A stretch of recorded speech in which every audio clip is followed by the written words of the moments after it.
మన ప్రభువైన యేసుక్రీస్తు నామమున మన అపోస్తలిక్ వాయిస్ వీక్షకులైన మీ అందరికీ వందనాలు. ఈరోజు నేను వత్సవాయి మండలంలో చిన్న మారుమూల గ్రామం కాకరవాయి గ్రామంలో దేవుని పరిచర్య చేస్తున్నటువంటి విజయరాజు గారు ఉన్నారు. వారిని కలవడం, దర్శించడం జరిగింది.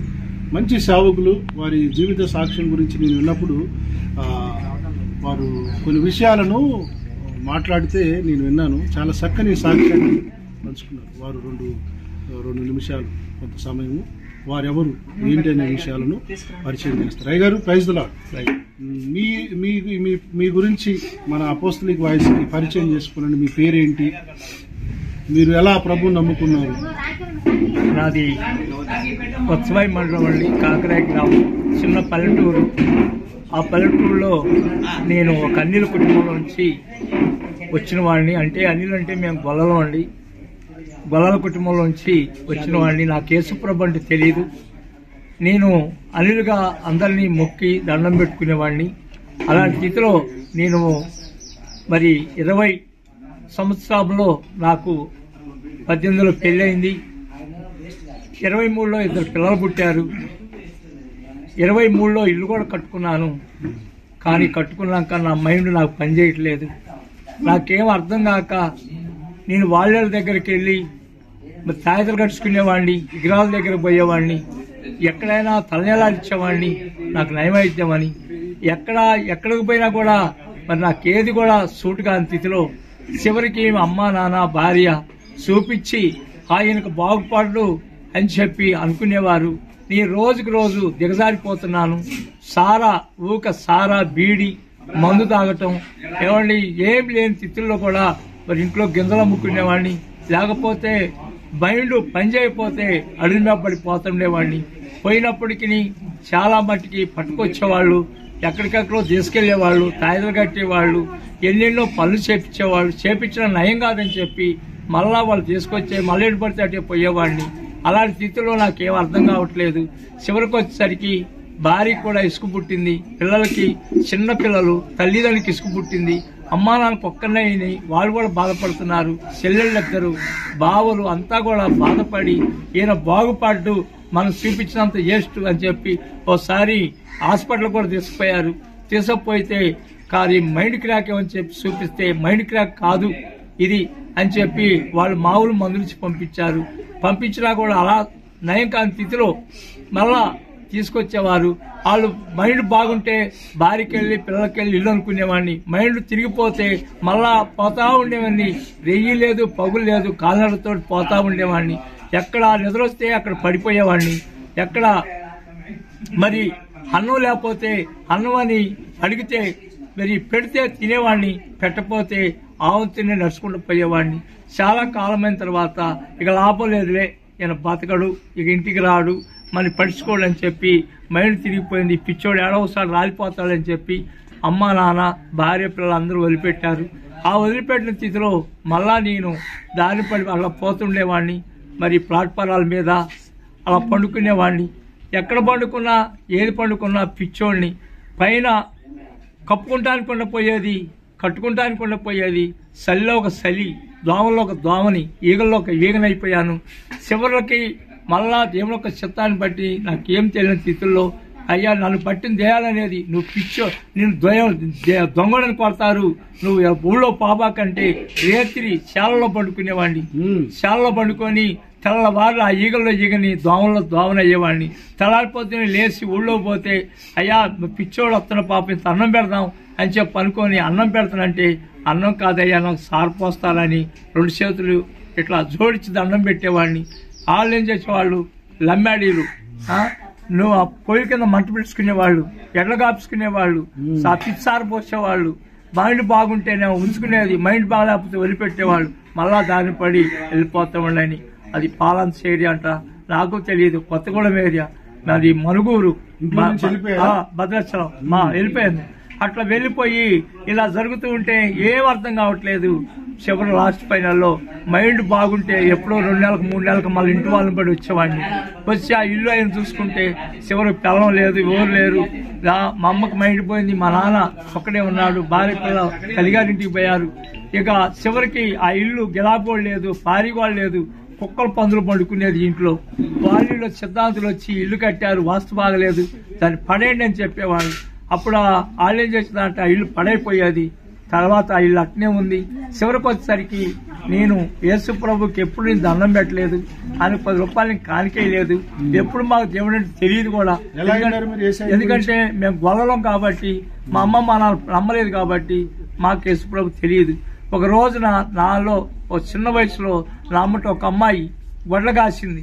ఆ అమ్మాయి చూసిందంట. నేరడానికి ఇక్కడ చిన్నమండం అనే గ్రామం, నాగరస దగ్గర చిన్నమండం అనే గ్రామం కాడ అక్కడ ఏమైందంటే పొదుగు కాల ఆ చిన్నమండం పోయి మరి నేను అడుక్కుంటా రోడ్డు మీద వస్తుంటే చూసిందంట.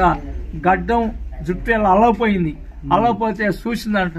ఆ అమ్మాయి చూసి ఆ సీతంపేటలో పాతను పోయే బిడ్డలకు చెప్పింది, అయ్యో ఆ అబ్బాయి మా ఊరు గొల్లవాళ్ళ అబ్బాయి, నా ఫ్రెండు, ఆ అబ్బాయి మేము గొడ్ల కాసాం, కానీ వాళ్ళ అమ్మ నాన్నకు ఒక్కడే, ఆయనకు ఆస్తి కూడా ఉంది, కానీ ఎందుకు అట్లా అయిపోయాడో మరి మాకైతే తెలియదు. కానీ మీరు ప్రార్థన పోతారు కాబట్టి అదిగో ఆయన గారిని పట్టకపోండి చర్చికి అని చెప్పి వాళ్ళని బతిరాడిందంట. మీ గురించి వాళ్ళకి చెప్పింది ఆ అమ్మాయి. చెప్పిన తర్వాత వీళ్ళు ఏం చేశారు, ఆ రేతిని నన్ను ఆఫ్ చేసి చక్కగా పట్టుకొని 8 మంది కలిసి మరి చక్కగా స్నానం చేపించి నా ఎర్రబట్టలు ఇడిచేసి చక్కగా మరి స్నానం చేపించి నాటుకోని కోసి కడుపున భోజనం పెట్టారు. భోజనం పెట్టి ఆ రేతిని పండబెట్టుకొని చుట్టూ కూర్చొని ప్రార్థన చేస్తున్నారు. నాకు ఆ ఆ నీళ్లు పోసి అన్నం పెట్టారు కాబట్టి చక్కగా నిద్రపోయాను. పోయినప్పటికీ మధ్యరాత్రి ఆ రోజు ఒక దర్శనం వచ్చింది. ఏంటి ఆ దర్శనం అంటే బందర అంట. ఆ బందరలో సముద్రం, ఆ సముద్రంలో పడవ ఉంది. ఆ పడవలో నన్ను ఎక్కించాడు. ఆయన పడవ తోలుతున్నాడు. వామ్మో వాయ్యాలు అంటుంటే నువ్వేం బాదు నేనున్నానని చెప్పి పెద్ద గడ్డెక్కిచ్చాడు. ఆ పడవని ఎక్కించినప్పుడు అది మర్చిపోయాను. తెల్లారిపోతే నేను లేచి, అయ్యా రాత్రి ఏమన్నా నీకు దర్శనం వచ్చిందా, ఏమన్నా అనిపించిందంటే అప్పుడు నేను వాళ్ళకి చెప్పాను, అమ్మ బందర్ అంటే నాకు తెలియదు, ఆ బందర్ సముద్రం అంట, దాంట్లో పడవ ఉంది, ఆ పడవను ఎక్కించి నేను మొత్తుకుంటుంటే నీకేం కాదని చేసిపోయి పెద్ద గడ్డెక్కిచ్చాడంటే వాళ్ళు ఒక మాట అన్నారు, ఇక నీకు తిరుగులేదని తెల్లారి పొద్దున్నే నాగలంచ బర్ణబాసాయి గారు చర్చికి పట్టకపోయారు. చర్చికి పట్టకపోతే ఆ చర్చిలు వేస్తే అక్కడ గిరకబాయి చిన్న బొక్కనుండేది. అక్కడ ఏం చేసేవాడినంటే నా గుడ్లు ఇడిపించే వాళ్ళు కూడా తొడిగారు. అప్పుడు వాళ్ళకి వచ్చిన వాళ్ళకి నీళ్లు చేసేవాడిని చిన్న బొక్కంతో చేస్తే వాళ్ళు కాలు కడుక్కొని అది పిచ్చోడు భలేగా నీళ్లు చేస్తున్నాడు మనకి అని చెప్పి తల ₹1 ఇచ్చేవాడు. ఇస్తే ఆ డబ్బులు పెట్టి నేనేం చేసేవాళ్ళంటే బీడీలు కొనుక్కునేవాడిని, బీడీలు తాగేవాడిని. చర్చికి పోయి కూడా మరి నాకు తెలియదుగా పిచ్చోడిగా అట్లా తాగుతుంటే ఆ వంతున 2-3 రోజులు, 6 రోజులు, 10 రోజులు దేవుడు నామలు అంటే అయ్యగారు ప్రార్థన చేసేవాడు.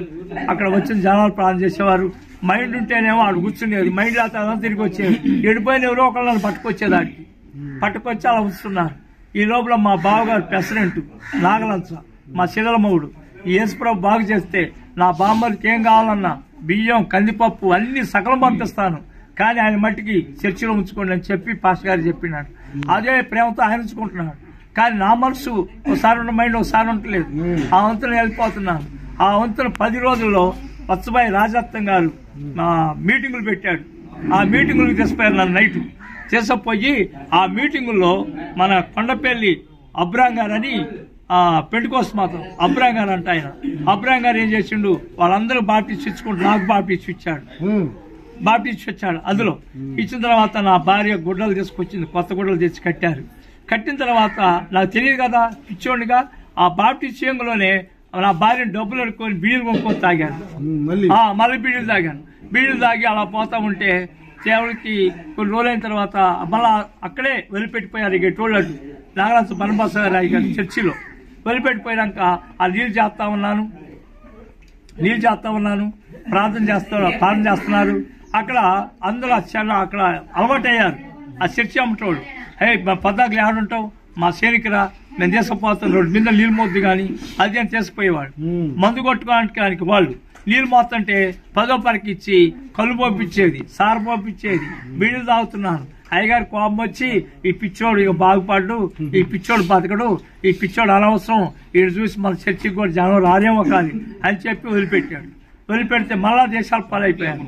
మళ్ళా దేశాల పాలయ్యి ప్రేమ దేవుడు పెట్టారా ఇక బిచ్చగాడిని ఏముంది వాళ్ళు అన్నం కూడా ఇట్లా అన్నం అయిపోతే బిచ్చగాళ్ళు అడుకొచ్చుకొని మాట్లాడేమో దగ్గర రానిచేవారు బిచ్చగాళ్ళు. పొద్దుచాల మట్టికి వదిలిపెట్టిపోయేవాళ్ళు, ఎమ్మటో ఊకపోయేది వాళ్ళు.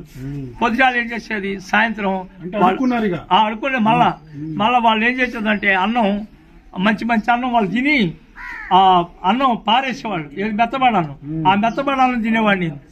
అలాంటి బ్రతుకునాది. అలాంటి స్థితిలో ఒక రోజున ఎందుకో అడిలో కూర్చొని ఏడుస్తున్నాను. ప్రమాణీలు అక్కడ పాపం చేస్తారా, నా బ్రతికేంటి, అసలు నా స్థితి నేనేమో చేశానయ్యా, నన్ను ఎవరు నా కాడున్నారు, భార్య లేదు, పిల్లలు లేరు, తల్లిదండ్రులు లేరు, భూములు ఏమి లేవు, కట్టుకుంటా అనుకుంటలేదు నా బ్రతికి అని చెప్పి వేస్తున్నాను. అడవిలో కూర్చొని ఆ రోజు అంటున్నాను, ఈ చెట్లు చేసినారు ఒక ఆయన ఉన్నాడు, ఈ గుట్టలు చేసినారు ఒక ఆయన ఉన్నాడు, ఇదంతా చేసినారు ఒక ఆయన ఉన్నాడు. వానకాలం వారుకుంటుండే, చలికాలం చలి పెడుతుండే, ఎండాకాలం ఎండగాస్తుండే, ఇవన్నీ చేసినారు ఒక ఆయన ఉన్నాడు. ఆయన ఎవరో నాకు దొరకాలి, ఆయన నిజంగా నాకు దొరకాలి, ఆయన తప్ప నన్ను బతికించేవారు అప్పుడు నేనే చెప్పి ఎందుకు అలాంటి మనసు కలిగి నేను ఏడుస్తున్నాను, ప్రార్థన చేస్తున్నాను. ప్రార్థన చేస్తుంటే ఎక్కడి రోజులు ఏమైందంటే దేవుడు పెట్టారా, దేవుడు యొక్క నామాన్ని బట్టి అప్పుడు నాకు ఒక చిన్న ఆలోచన వస్తుంది.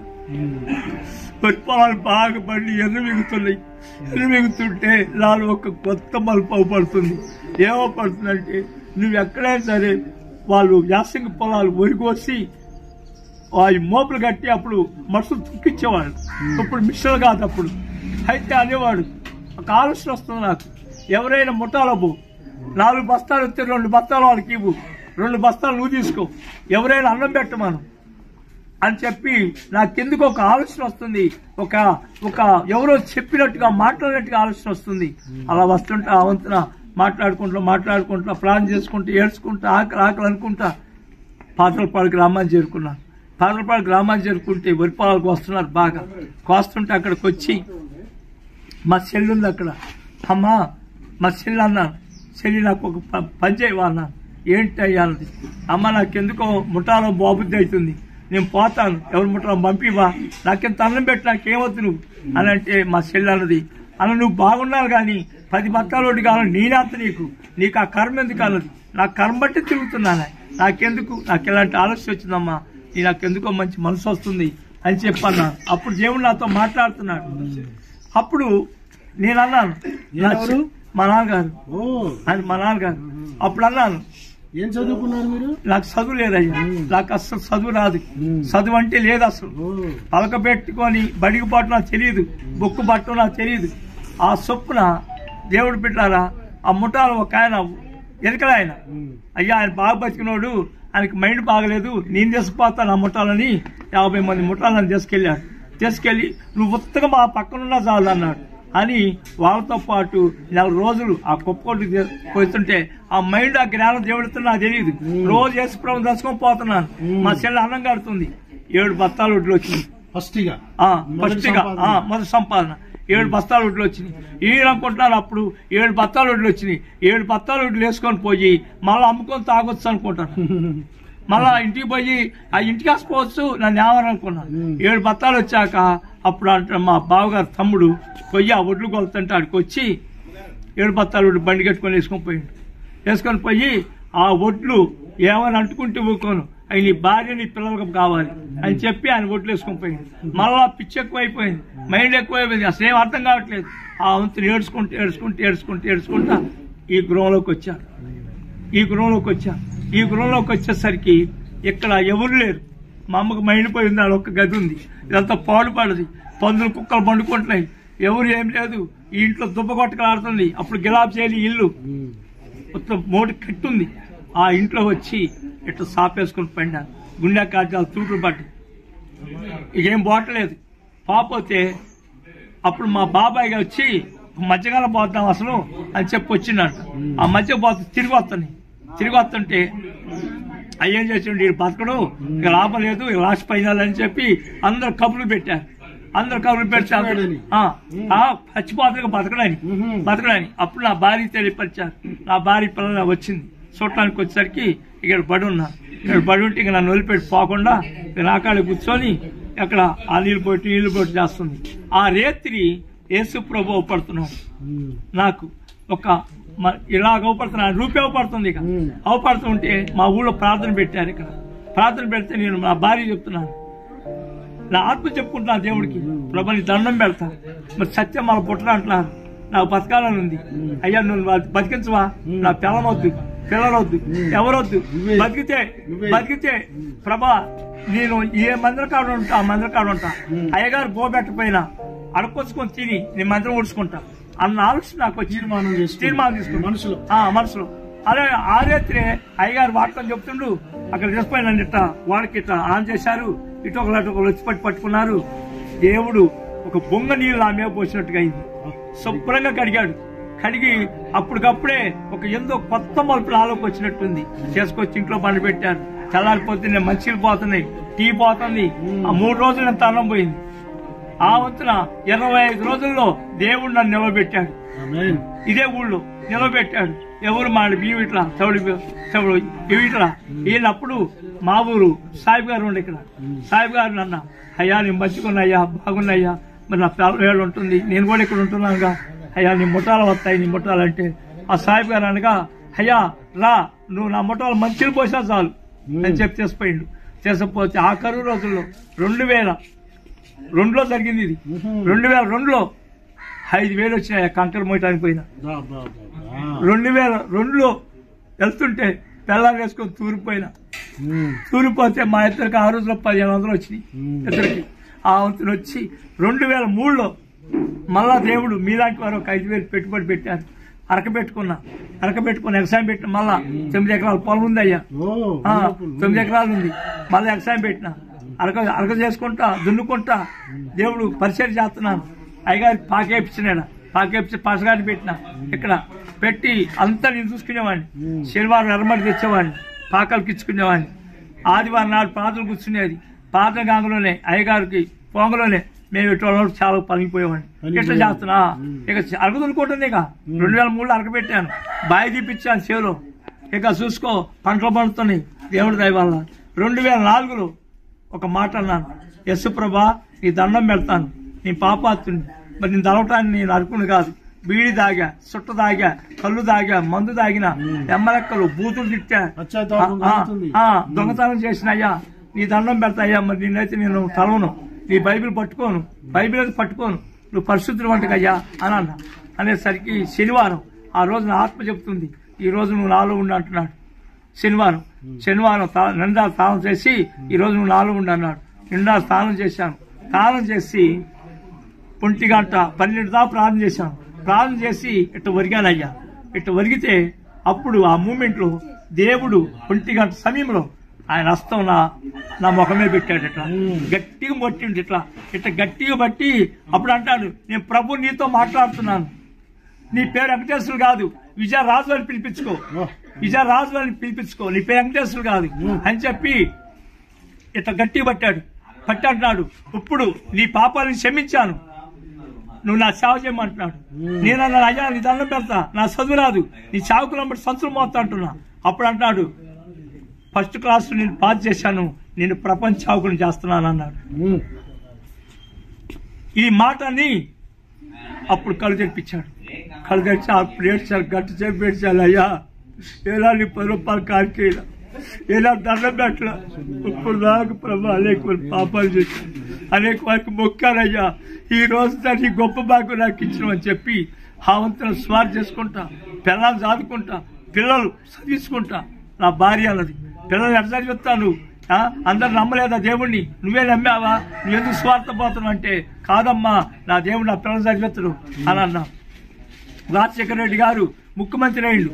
అప్పుడు నేను ప్రార్థన చేశాను, ఎస్ఐయా నీ దండం పెడతా, మరి నువ్వు భూమి ఆకాశం నీ అంటున్నావు, నేనే చదివించడం అనుకున్నా పిల్లల్ని, మరి నాకంటే పేదోడు చాలా మంది ఉన్నారు అని చెప్పి ప్రార్థన చేస్తే, ఇంజనీర్ బీటెక్ చేసే పిల్లగాళ్ళకి ఫీజులు ఇవ్వన్నాడు. అందులో నా ఇద్దరు పిల్లగాళ్ళు కూడా ఫీజులు లేవు. ఆ మూమెంట్లో వాళ్ళ చదువు పూర్తి అయిపోయింది. 2006లో నన్ను సీజంలో మరి అభిషేకించాడు. సీజంలో సేవకు 12వ వాడిని నేనే. 12 మంది అభిషేకిస్తున్నారు. 12వ వాడిని నన్ను పిలిచి నాకు సేవ అభిషేకించారు. అది అదే 2006 ఫిబ్రవరి 10వ తారీఖున. ఫిబ్రవరి 10వ తారీఖున గుర్తు కూడా ఉంది. ఆ రోజు జరిగింది. ఆ డేట్ జరిగింది. అది జరిగిన తర్వాత 2008లో ఎడ్లం బయటకి నేను గొప్ప చేస్తా అంటున్నాడు.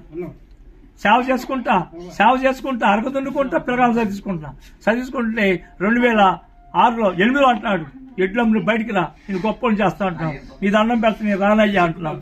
అప్పుడు రాంబాబాయ్ గారు అని ఆయన ఈ చర్చి సంఘం మొత్తం ఆయనకి ఇచ్చి నీ సంచులు మాత్రం ఏమంటా అంటుంటే యేసుప్రభు అంటున్నాడు, కాదు నువ్వు బయటికి రా, నేను గొప్ప చేస్తా అని చెప్పి సంసారం చేయమంటున్నాడు. అసలు నాకు చదివే రాదు ప్రభా, ఇదేంటంటే కాదు నీ ముందున్నా నువ్వు నా అనుకున్నావు అని చెప్పి 2008లో నన్ను బయటికి పిలిచాడు. సంస్థల నుంచి సంస్థ మందిరం కట్టించాడు దేవుడు, సంస్థంగం కట్టించాడు ప్రభు దయవల్ల. ఇప్పుడు 2009లో పూర్తిగా వచ్చాను. 2004 నుంచి స్వార్ చేశాను. 2006లో అభిషేకించబడ్డాను. 2008లో దేవుడు ఎడ్లం బయట రమ్మన్నాడు. 2009లో ఎడ్లు అమ్మాను కానీ 2009లో పూర్తి సేవకు వచ్చాను. 2009 నుంచి సేవ ఇప్పుడు వరకు పరిచర్యలు సంఘాలు ఉన్నాయి. ఇప్పుడు కాకరాయ్ మొత్తం చెప్తున్నాను. కాకరాయ్ ఒకటి, దేవుడి నామలో ఆల్పాడు 2, మల్లెపాడు 2, ఆల్పాడు 3, ఎన్నవేలి 4, ఎన్నవేలి నుంచి మధుర 5, మధుర జరుగుతుంది. మధుర 5, మధుర నుంచి మళ్ళా దేవుడు ఒక మహాకురం బట్టి ఇప్పుడు నేర 6 జరుగుతుంది. మళ్ళా ఇప్పుడు చిన్నవల 7 జరుగుతుంది. 7 సంఘాలు ఇప్పుడు 7 జరుగుతుంది చిన్నవల. ఇక దేవుడు ఒక కుటుంబం బట్టి 4 చిన్న మందిరాలు కట్టామండి. ఇంకొక మందిరం ఇప్పుడు కడుతున్నాం. అక్కడ 7 సంఘాలు కట్టారు, 4 మందిరాలు. ఇప్పుడు 5వ కడుతున్నాం మందిరం. ఈ రోజు నేను మీటింగ్ కి వచ్చినాను. మీరు ఊరు వచ్చి వాక్య పరిచయం చేశాక మీరు దైవ సేవకులకి ప్రేమించి గిఫ్ట్లు ఇచ్చారు. అది ఎలా అనిపించింది? అసలు మీకు ఎందుకు ఇవ్వాలనిపించింది? సేవకులకి బహుమతులు ఇవ్వాలి. బహుమతులు అంటే అయ్యా నేను దళితుడిని. ఈ దళితుడిని అన్నం లేని వాడిని, బిచ్చగాడిని, అడుక్కున్న వాడిని పట్టుకొని నా దేవుడు ఈ రోజు మరి ఈ స్థితిలో తీసుకొచ్చాడు. నేను సేవకు వచ్చినప్పుడు బ్యాగు లేదు, నాకు బ్యాగు లేదు, సైకిల్ లేదు, అన్నం పెట్టేవారు కాదు అప్పుడు. అలాంటి స్థితిలో నన్ను సేవకులు ఇచ్చాడు. ఇప్పుడు సేవకుల పరిస్థితి అట్టుందేమో అన్న ఆలోచనతో నేనేం చేశానంటే దేవుడు నాకు చెప్పాడు. ఏమని చెప్పాడంటే, నీవు సేవకులకి అనేకులను శిష్యులు చేయి. మంగళవారం మన సేవకులు ఇక్కడ బైబిల్ క్లాసులు ఉంటాయి మన దగ్గర. మంగళవారం మరి నెలకొకసారి మన దగ్గర సేవ చేసే వాళ్ళకి నెలకొకసారి ఫస్ట్ మంగళవారం వాళ్ళకి ప్రార్థన, మన సేవకులు అందరూ వచ్చి ప్రార్థన చేస్తాం. వాళ్ళకి ఫస్ట్ 100 రూపాయలు ఇవ్వమన్నాడు, తర్వాత 200 ఇవ్వన్నాడు, తర్వాత 300 ఇవ్వన్నాడు, తర్వాత 400 ఇవ్వన్నాడు. ఇప్పుడు 500 చేసాం ఈ సంవత్సరం. సేవలకి 500 నెలకొకసారి సేవ పోయే వాళ్ళకి నెలకు 500 వాళ్ళకి. ఎందుకంటే మరి నాకు అప్పుడు పావలా 10 రూపాయలు ఇచ్చేవాళ్ళు. చూసారా వాళ్ళకి ఇప్పుడు సేవ పోతున్నారు. సంస్థల వాళ్ళు ఎక్కడో ఎవరినో అడిగి అది ఇస్తున్నాం అని సోయింగ్ చేస్తారు. అవును, కష్టపడి చదువు రాదు సేవకు వచ్చి తాను పడ్డ కష్టాలు, ఇంకా ఎవరైతే సేవలో కష్టపడుతున్నారో ప్రోత్సహించాలి. వారికి బ్యాగ్ లేదని లేని స్థితి నుంచి ఇప్పుడు దేవుడు ఇచ్చాడు నాకు. అవును, అని సేవకులకు బ్యాగులు ఇచ్చాడు. ఈ రోజు నా చేతుల నుంచే పంచారు. అవును, 2 సేవకులకి ఆర్థికంగా కూడా సహకరిస్తున్నారు. అవును, దీన్ని చూసి సంస్థల నాయకుడు సిగ్గుపడాలి. వస్త్రాలు కూడా నాకు వస్త్రాలు లేవు కాబట్టి ఏంటంటే రిపోర్ట్లు కుటుంబాలను కొంచెం పోషించుకోవడం కొరకు దొంగ రిపోర్ట్లు చేస్తారు. అయినా నమ్మకంగా సేవకులు, ఇలాంటి సేవకులు నమ్మకంగా యథార్థంగా చేస్తారు. సో ఇలాంటి వాళ్ళు ఉన్నారు. నేను ఈ రోజు మీతో మాట్లాడడానికి గల కారణం ఏంటంటే మీ గురించి నేను విన్నాను సేవకులు చెప్తుంటే. ఇలాంటి సేవకులు మనం వెలుగులోకి తేవాలి, ఇలాంటి సేవకులు ఆడబడాలి దేవుని. సో విజయరాజు గారు మంచి నాకేమొద్దు నా అమ్మ కలుపులు ఎట్లయితే వచ్చిందో నేను అట్లే వెళ్ళాలి. దేవుడికే భయం రావాలి, నాకు భయపొద్దు. నా బ్యాంక్ అకౌంట్ లో 2,000 ఉంటాయి.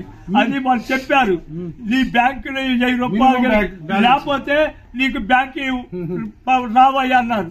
అందుకనే నేను బ్యాంకులో చెప్పాను దేవుడికి, అయ్యా 2,000 తప్ప నాకు ఎప్పుడు వద్దు, నా బ్యాంకులో డబ్బులు వద్దు, ఎక్కడైనా ఎప్పుడు ఏం దాచుకోవద్దు, నీ మందిరాలు నీ సేవకులకి ఇబ్బంది లేకుండా ఏదుండి ఇదంతా నీదే, నాకంటూ ఏమొద్దు, నా పిల్లలు భార్యకి వాళ్ళ సరిపడా అన్నం పెట్టుకో, నాకు అంత మీద నాకేమొద్దు, నేను ఎట్లయితే నమ్మకంలో వేసావో నేను అట్లనే నీ దగ్గర రావాలి. ఈ తరంలో ఉండడం చాలా గొప్ప. ప్రియులారా, మీరు మీ అందరికీ కూడా మనకు వందనాలు. ఇలాంటి సేవకుల గురించి మనం సమాజంలోనికి మీకు పరిచయం చేయాలనే ఉద్దేశంతో ఈ వీడియోని ముందు తెస్తున్నాం. మంగళవారం సాక్షి చెప్పడానికి వారు వస్తాను, నాకు మీరేమి వద్దు, మీ మందిరాలలో నేను సాక్ష్యాలు చూపిస్తాను, నా దేవుడికి సాక్ష్యం చెప్తాను. ప్రతి మంగళవారం దేవుడు నన్ను బయటకు వెళ్ళమంటున్నాడని దేవుడు చెప్పిన దానికి బట్టి వారు కూడా విధేయులుగా పనిచేస్తున్నారు. నేను ఎక్కడ కూడా డబ్బులు తీసుకోవడం అనేది ఉండదు, సొంత ఖర్చులతో వెళ్తున్నానని. అయ్యగారి నెంబర్ కూడా మీకు స్క్రీన్ మీద ఇస్తాను, మీరు వాడుకోనండి దైవ సేవకుల్ని. థ్యాంక్ యూ అయ్యగారు, థ్యాంక్ యూ. దైవ సేవకుల కొరకు మీరు ప్రార్థన చేయండి. అందరూ కూడా ఈ వీడియో చూస్తున్న వారు షేర్ చేయండి, లైక్ చేయండి. Thank you. God bless you. Thank you.